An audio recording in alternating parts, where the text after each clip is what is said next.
Bien, ya leímos en Salmo 51 del 1 al 12 y vimos del arrepentimiento del rey David. Y es muy importante que veamos varios puntos importantes en esto, de este suceso que pasó, este hombre de Dios que, como dice la Escritura, un hombre conforme al corazón de Jehová. ¿Cómo puede faltar?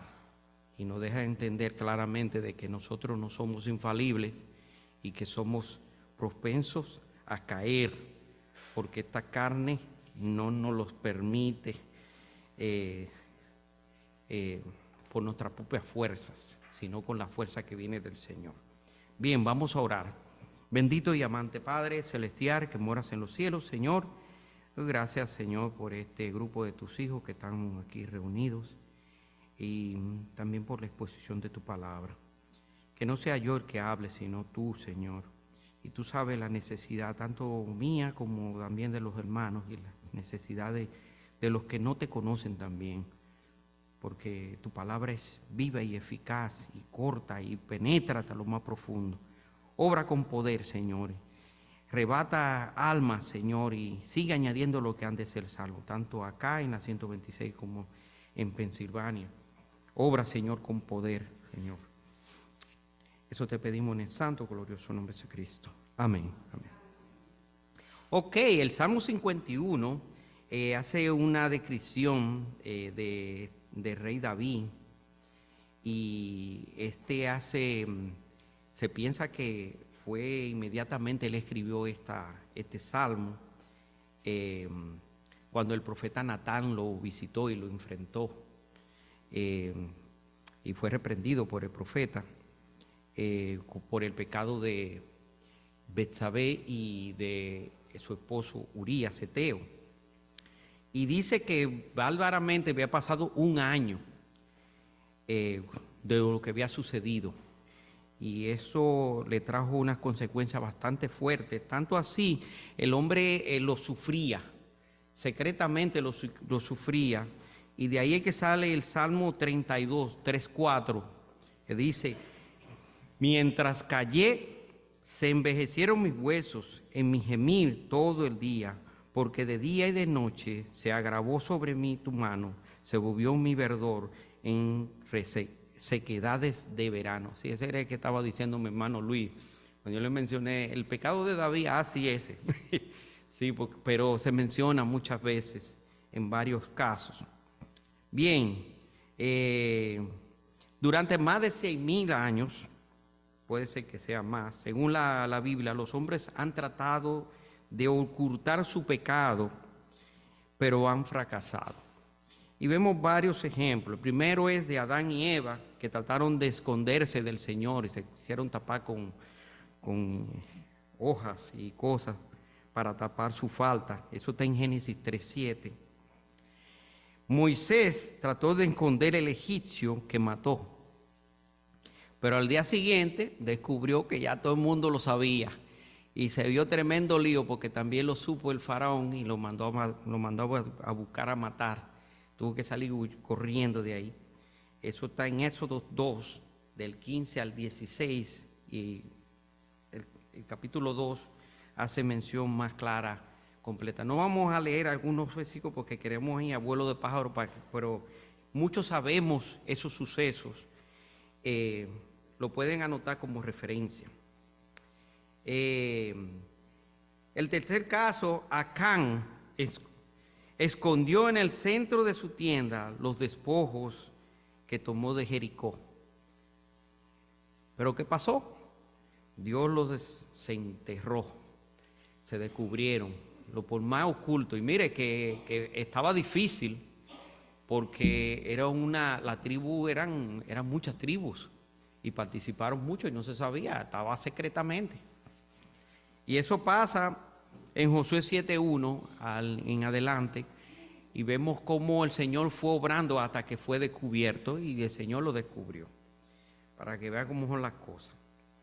Giesi, el siervo de Eliseo, trató de mentirle para poder sacar ganancias de Naamán el sirio, que fue sanado de su lepra. Pero ¿qué pasó? Que se lo descubrió, el Señor le descubrió le dijo, mira Eliseo, mira, el hombre fue y él negó y negó hasta que el Señor lo descubrieron. ¿Y qué se pasó? Se le pegó la lepra a Giesi, el siervo de Eliseo. Segunda de Reyes 5, 26, 27. En el Nuevo Testamento vamos a Ananías y Zafira, que le mintieron al Espíritu Santo. Pensaron que le estaban mintiendo a Pedro, pero le estaban mintiendo al Espíritu Santo. O sea que por más que lo quisieron encubrir, y mira que no era necesario, pero lo quisieron tapar y el Señor lo descubre y mueren por esa falta en el libro de los Hechos 5, del 5:3.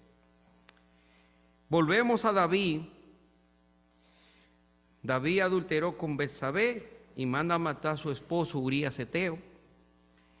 Y él cree que nadie se va a dar cuenta.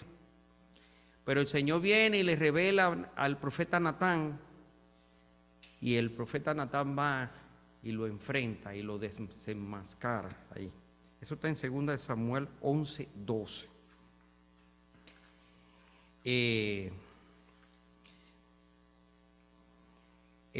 También se cumplieron en las palabras de Jeremías 2:19. Tu maldad te castigará y tu reverdía te condenará.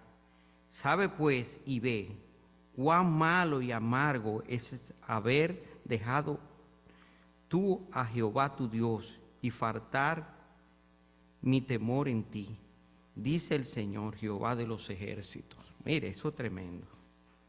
Hay dos pecados que suceden, que se registran en la escritura de David, del rey David. Ese siervo conforme al corazón de Jehová. Es un tema que nos llena de mucho congoja, porque vemos que no estamos libres por más que busquemos del Señor, de que podamos caer. Pero habían dos pecados y eran de dos tipos y ninguno era justificable.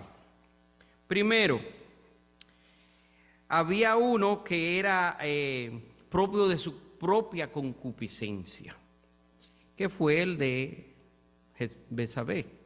¿Por qué? Porque él la vio y la deseó en su corazón, y eso trajo una secuencia. Pero vemos también el censo que él hace. Eso está, el de Urías Eteo y Betsabé, está en 2 de Samuel 12:10. Pero el censo está en 2 de Samuel 24:1 y en Crónicas 21:1.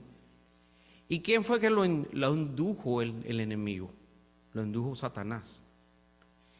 Lo indujo a que hiciera el censo. Yo una vez me preguntaba, digo, ven acá, pero ¿qué es lo que había dentro de esa? Que censar, porque se censaba antes, se hacía censos. Y usted pregunta, ¿cuál es el pecado? Pasar el censo no era el pecado. El problema era la intención. La intención que el enemigo puso en el corazón de David, de enorgullecerse de que tenía un army muy, muy numeroso y decirse entre sí. Pero hay una cosa diferente entre el pecado de Urías Eteo comparado con el censo. Aunque fue por su propia concupiscencia que hizo lo que hizo con Jezabel y Urías, y fue inducido por Satanás en el censo. Y usted dirá, bueno, pero los dos son pecados, ¿verdad que son pecados? Son pecados, es un pecado. El asunto es que el pecado es pecado. Delante de Dios no hay niveles. Dios castiga el pecado, no va con el pecado pirio. Pero hay un problema entre los dos. ¿Cuáles son? El de Urías Eteo duró mucho tiempo sin arrepentirse. 1 año. ¿Cuánto duró en el censo? Casi inmediatamente. El hombre cuando vio que metió la pata, dijo, ¡ay, es pecado! Y se arregla el asunto. Hay consecuencias. Hay consecuencias. Le costó la vida a muchos. Esa gran falta que hizo David.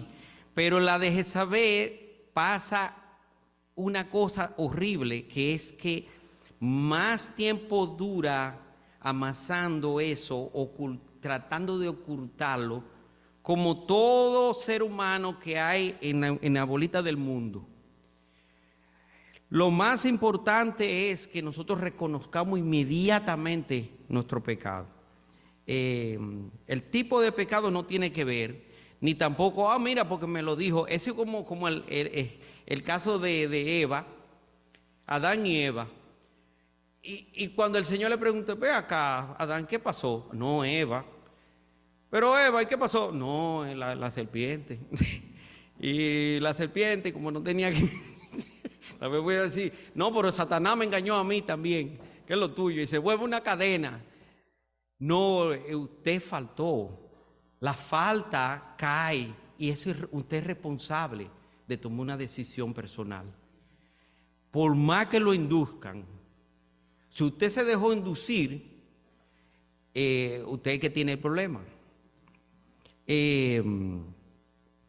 Vemos en Primera de Juan 1:9 que hay un remedio para ese tipo de problema. Si nos vamos al libro de Juan 1:9, nos vamos a dar cuenta de que el Señor nos está diciendo claramente a través de Juan, del apóstol Juan. ¿Sí? ¿Cómo es? Ahora le digo. Dice Primera de Juan, capítulo 1:9, dice, aquí está. Sí. Si confesamos nuestros pecados, Él es fiel y justo para perdonar nuestros pecados y limpiarnos de toda maldad. Si decimos que no hemos pecado, le hacemos a Él mentiroso y su palabra no está en nosotros. Miren, vamos a Primera de Juan, capítulo 2:1, y ve, miren, hijitos míos, estas cosas os escribo para que no pequéis. Y si alguno hubiera pecado, abogado tenemos para con el Padre, a Jesucristo el justo, y Él es la propiciación de nuestros pecados, y no solamente por los nuestros, sino también por los de todo el mundo. Estamos hablando de no justificarnos por nosotros mismos. Está hablando claramente de que no pequemos, pero si pecamos, tenemos abogado. Bueno, ok. Mire la consecuencia que tuvo David por no haber confesado su pecado a tiempo. Primero, muere su hijo que estaba esperando de Betsabé. Aunque ayunó y lloró y se tiró tierra, se murió el muchacho. Segundo, su hijo Amnón deshonró a su hermana Tamar, ya te sabes, hijo con hijos. Los hijos desbaratándose. Hija de David. Absalón, hijo de David también, su hijo mata a su hermano Amnón. Oiga, un hermano matando a otro hermano.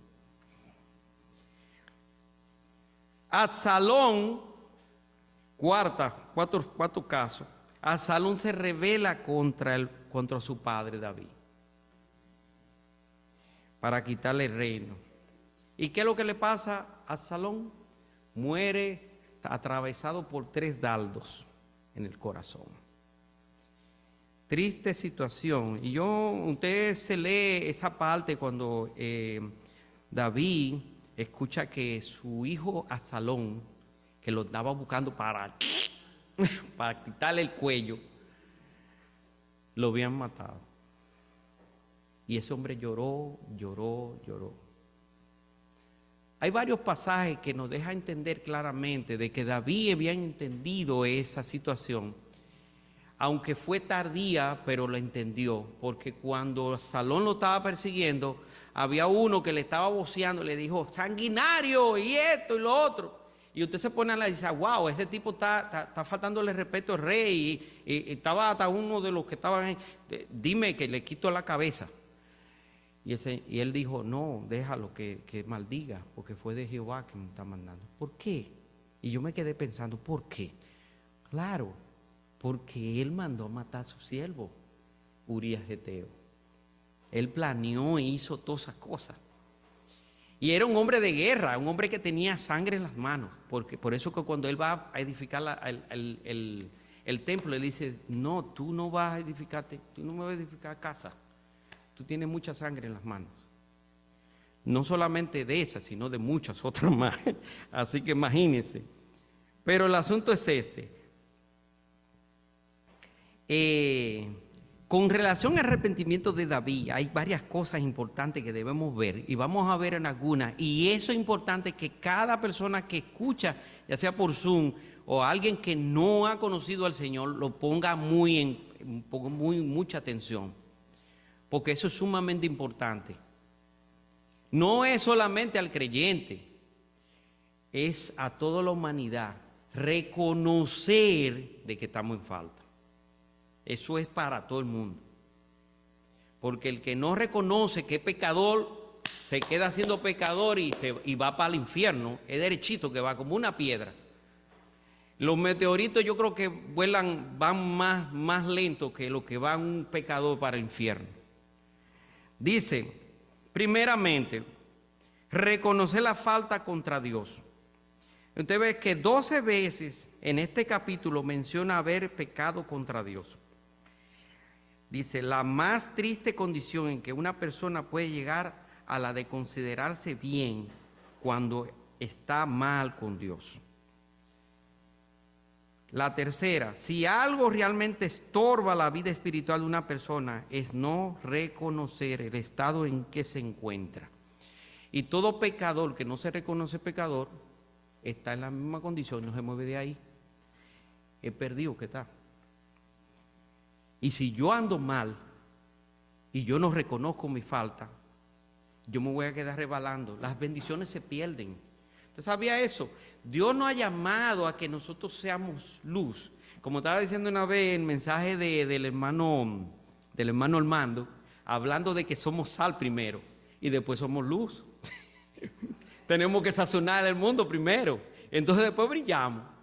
Me gustó una parte de la obra de teatro que fuimos, porque cuando presenta el monte, la gran piedra que destruye la estatua de Nabucodonosor, dice que se hace un gran monte. Entonces ellos presentan la cantidad de redimidos brillando. Yo creo que ustedes vienen, oye, pero qué cosa tan espectacular. Eso es maravilloso. Yo les recomiendo que la vean. Pero hace una verdad. ¿Cuál es? Que nosotros tenemos que brillar con la luz de la gloria del Señor. Porque es Él que tiene que vivir esta vida. Pero si yo ando mal, no voy a brillar.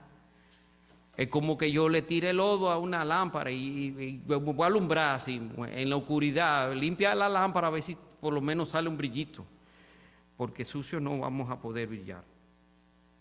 Dice, el segundo caso es entender la gravedad del pecado cometido.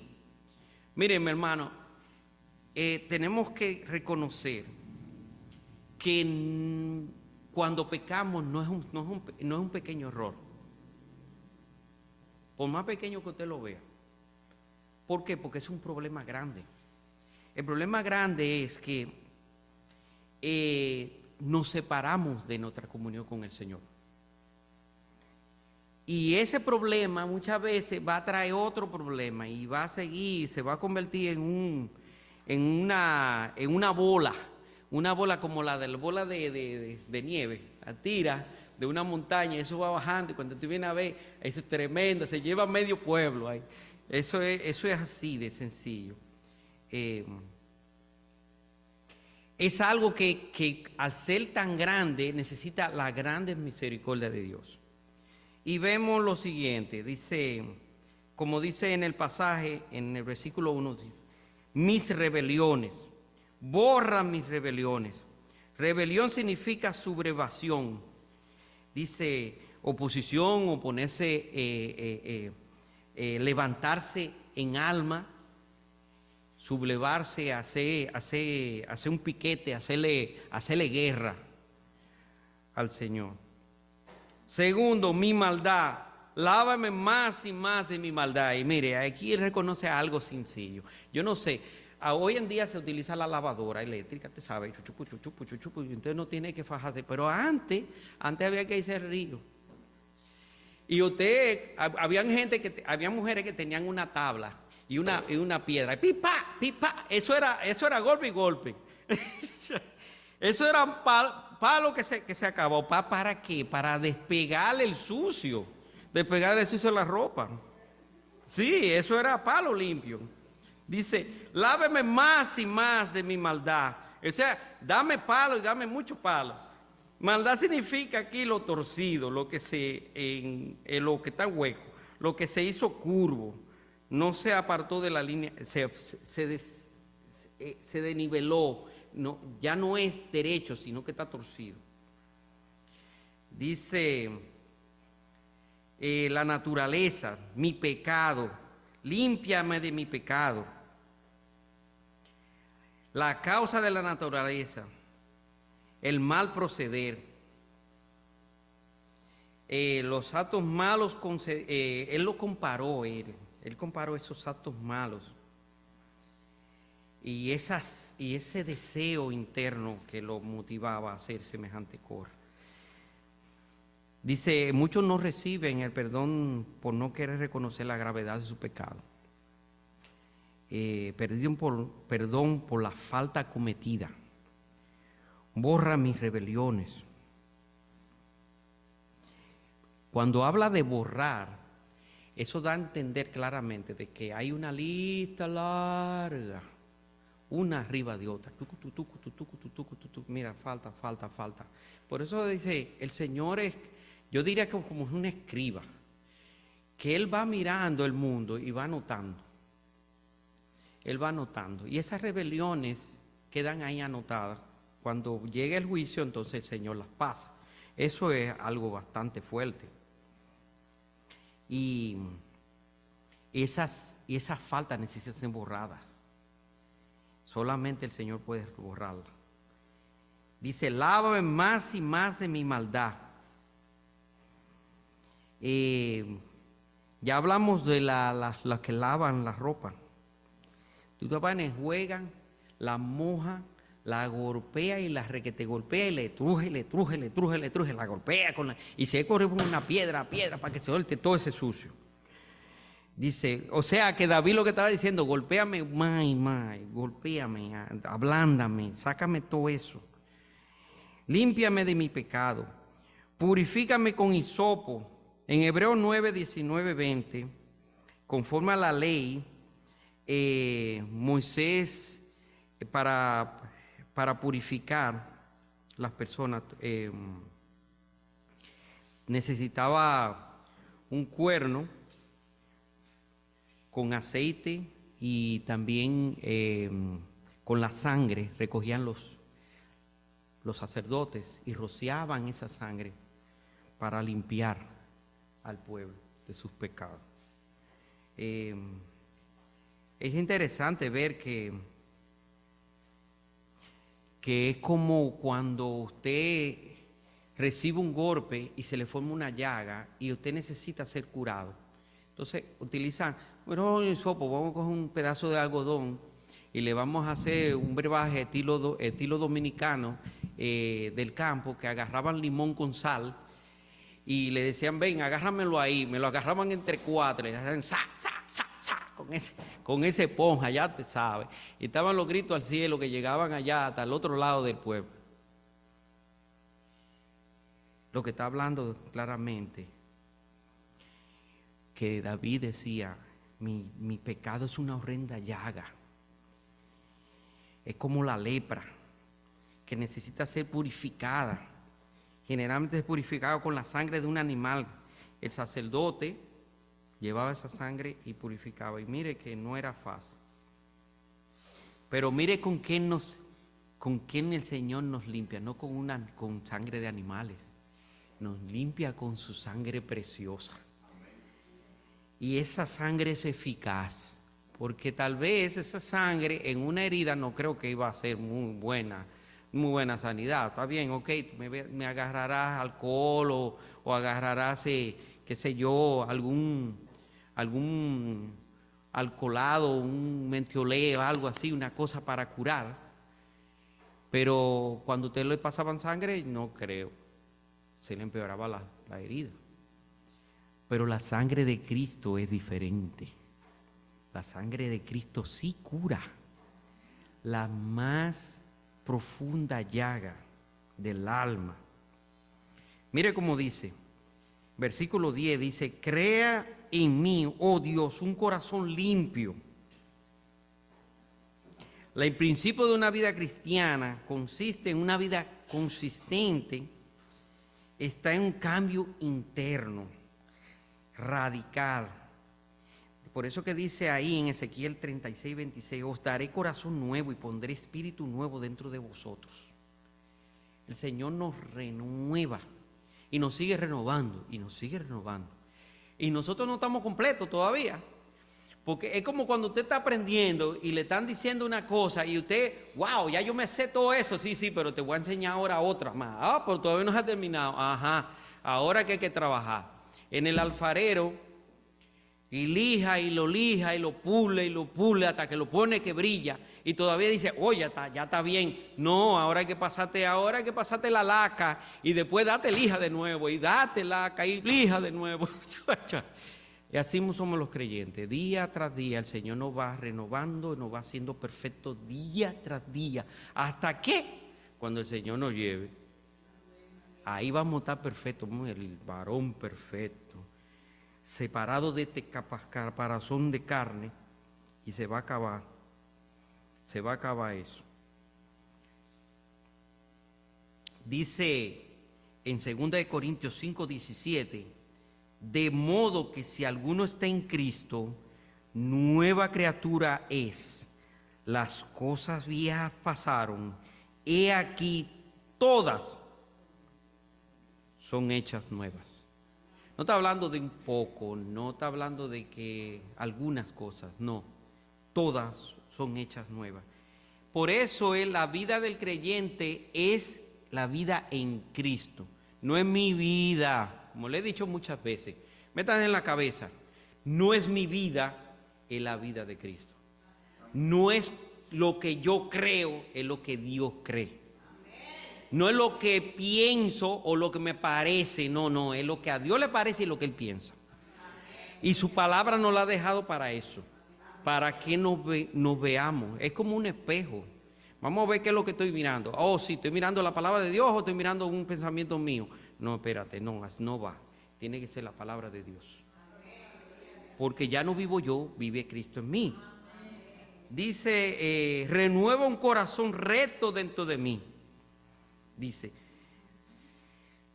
David pedía una renovación total, deseaba empezar de nuevo.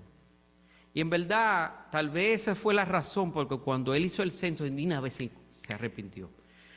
Mire, yo me río con David, porque él deseaba un espíritu recto en lugar de que se había desviado. Y él tenía una cosa, él pedía señal para todo, pero a él se le iba siempre una, y esas son nuestras debilidades. Mis hermanos, tenemos que tener cuidado con eso. Las debilidades son un problema. Podemos estar bien en todo, pero en esa debilidad, nana. Porque David pedía opinión voy a subir, voy aquí, voy allá, me enfrento a esto, y el Señor le... Pero ¿qué pasa? Que cuando va y ve una muchacha, la toma, ¿dónde aparece que David pregunta? Y toma dos mujeres. Antes de llegar, oiga, ya está casado con la hija de Saúl. Sale corriendo, la deja, pero está casado con esa mujer. Ah, no, ve la del siervo que está allá atrás, ve a Abigail, ve a la otra que hay uno, y pues, se la lleva. Y todavía sigue consiguiendo mujeres y te ve que llena, es como si estuviera llenando un saco de mujeres. ¿Cuántas faldas hay aquí? Y falda van y falda vienen. Y tú le preguntaste a Jehová que tú... Oiga, estos patriarcas tenían un problema, porque a Abraham le pasó lo mismo. Sara dice, bueno, mira, yo tengo la sierva mía, la egipcia ahí, tú sabes. Y aparece que dice que no. Ah, no, va el chilín para allá y se la papea. Y era la voluntad del Señor. Si el Señor no te dijo que no era por ahí que venía, ¿qué tú te estás llevando de la mujer? Y mucho menos, ¿qué es lo que tú estás poniéndole la mano a una mujer que no es tuya? Que aunque sea tu sirvienta, era una esclava, porque en aquellos tiempos el esclavismo se daba, y todavía hoy en día también, todavía existe, lamentablemente, pero las mujeres no valían nada más que como si fuera un mueble. Y Dios no dio esa orden. Dios le dio le dio a Adán y Eva nada más. ¿Por qué no le puso una docena le sacó toda la cotilla y se la puso a disposición de él? Eso sí, va a terminar de cotillado, era. Pero, bueno, no. David, ¿qué tú haces con la mujer de tu siervo? Si ya tú tienes mujeres ahí, y son bonitas toditas, y te aman, porque las mujeres le amaban, era un hombre que se veía bien, no solamente se ve, no solamente era rey, se veía bien, era un hombre elegante. Mire, en conclusión, vienen los entonces. Después de esa experiencia, entonces vienen los entonces. ¿Por qué? ¿Cuál es la experiencia que viene? Después del arrepentimiento, viene lo siguiente. Entonces, enseñar a los transgresores. Versículo 13. Justificado de nuestras faltas, ya tenemos poder y ayuda de lo alto para testificar y enseñar. O sea, yo no creo que una persona que ande mal puede predicar el evangelio y puede ganar almas o puede haber bendición en esa persona.